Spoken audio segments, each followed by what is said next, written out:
Welcome to easy tips kitchen. ഇന്ന് ഞാൻ വന്നിട്ടുള്ളത് ഒരു കാച്ചിയ മോരിൻ്റെ റെസിപ്പി ആയിട്ടാണ്. അപ്പോൾ ഇതെങ്ങനെ തയ്യാറാക്കുന്നത് നോക്കിയിട്ട് വരാം. അപ്പോൾ ഇതിന് വേണ്ടിയിട്ട് ഞാനൊരു ചട്ടി ചൂടാക്കിയിട്ടുണ്ട്.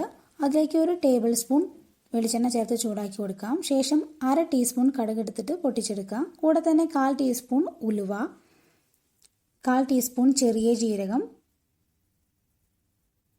1/4 കപ്പ് ചെറിയ ഉള്ളി ചെറുതായിട്ട് കട്ട് ചെയ്തത്, ആവശ്യത്തിന് ഉപ്പും കൂടെ ചേർത്ത് കൊടുക്കുന്നുണ്ട്. എന്നിട്ട് നന്നായിട്ടൊന്ന് വഴറ്റിയെടുക്കുക.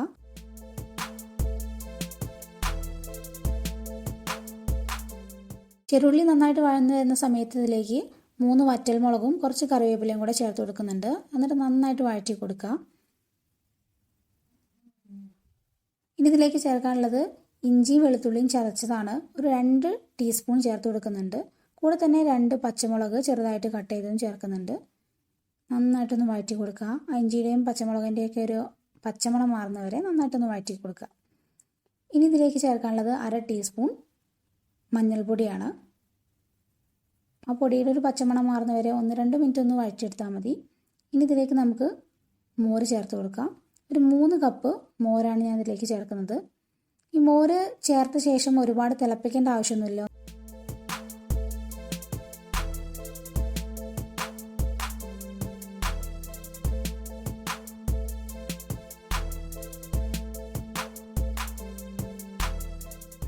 നന്നായിട്ടൊന്ന് മിക്സായി കൊടുത്തിട്ട് അങ്ങോട്ട് ചൂടാക്കി കൊടുക്കുക.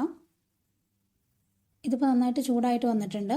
ഇനി നമുക്ക് ഫ്ലെയിം ഓഫ് ചെയ്തിട്ട് സെർവ് ചെയ്യാം.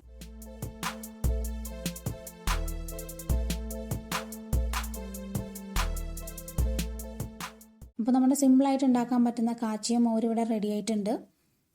അപ്പോൾ ഇന്നത്തെ വീഡിയോ ഇഷ്ടമായിട്ടുണ്ടെങ്കിൽ ലൈക്ക് ചെയ്യാനും ഷെയർ ചെയ്യാനും സബ്സ്ക്രൈബ് ചെയ്യാനും മറക്കരുത്. Thanks for watching easy tips kitchen.